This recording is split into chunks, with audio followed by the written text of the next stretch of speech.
বিপদ যতই বড় হোক না কেন, আল্লাহর রহমত তার চেয়ে অনেক বড়।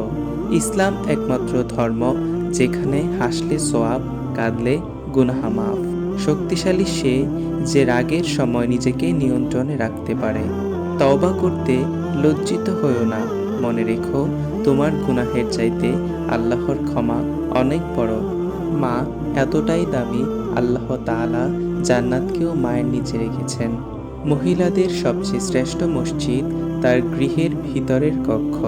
যদি আল্লাহর ভালোবাসা পেতে চাও তবে রাসূল সাল্লাল্লাহু আলাইহি ওয়াসাল্লামকে অনুসরণ করো। ধৈর্য মানুষকে উন্নতি করে, মিথ্যা মানুষকে ধ্বংস করে। চুপ থাকাটা একটি ইবাদত। রাগ মানুষের ঈমানকে নষ্ট করে। হিংসা মানুষের নেক আমলকে ধ্বংস করে। আর মিথ্যা মানুষের হায়াত কমিয়ে দেয়। সূরা ফাতিহাতে এতই বরকত যা নাজিল হবার সময় ইবলিস শয়তান কেঁদেছিল। আল্লাহ বলেন, যে ব্যক্তি আমার দিকে হেঁটে আসে আমি তার দিকে দৌড়ে যাই।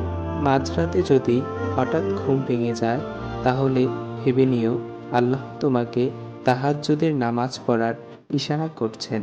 দুনিয়ার মধ্যে সবচেয়ে উত্তম শিক্ষা হলো কোরআন শিক্ষা। কখনো ব্যর্থ হলে সিজদায় পড়ে যাও, সফলতার পথ আল্লাহ দেখাবেন।